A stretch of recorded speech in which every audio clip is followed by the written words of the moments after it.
طبعا إما هو سماكم المسلمين، الله ناوماني ناوى مسلمان من قبل وفي هذا.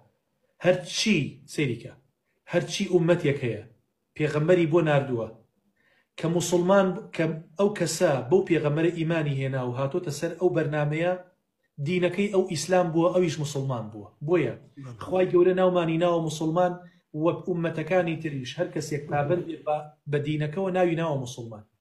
ئەم ناوانەی تر هەر ناویەکە قوربانگیان ما ئەنزەل الله بها من سوڵطان. خوای گەورە لە قورئانە باسی نەکردووە، ئەمەدمانی پێ نەکردووە، بەڵکو خوای گەورە پێی ڕازی نییە. ئەمە لەقەبە قوربانگیان. ئێستا تۆ خەڵکێک بەخۆیڵێ کەرکووکی باشە، خەڵکێک بەخۆی ئەڵێ بەغدادی، خەڵکێک بەخۆی ئەڵێ ئەشعەری، بەخۆی ئەڵێ ئیسلامی، بەخۆی ئەڵێ مەسیحی، بەخۆی ئەڵێ شارە زووری، شوانی، ناوشوانی، هەر ناوێک ئەو یا ئەیائی نسبەتە، خۆی داوەتە پەنای ئەو گروپە، پەنای ئەو شارە، پەنای ئەو کەسە، پەنای ئەو دینە. بۆیە ئێمە وەکو ئەو شتانە ئەو یائی نسبەتە تەنها خۆمانە دەینە پەنای مسلمانان و ئیسلام، ئەڵین ئێمە مسلمانی، ئێمە مسلیمی.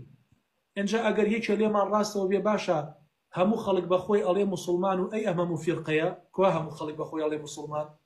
ئەوە شیعە ئەڵێ چی خۆ ناڵێ من مسلمانم، ئەڵێ شیعەم، وایە؟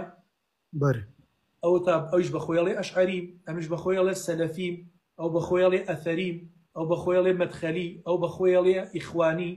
کەواتە ئەو تایفەی کەوا حەقە لەسەر حەق ماوەتەوە مسلمانەکەیە. من مسلمانم، چیە لا ئەدا دیارە. ئەوە خۆرە لە بان سەرمان بە ڕۆژ ئەیبینین. باشە هەر کەسێک کە چاوی نەبێ خۆر نابینێت. هەر کەسێکیش ئەو ڕێی ون کرد، ڕێیەکەی ون کردووە. ئیتر تەواو دەست خۆش مامۆستا.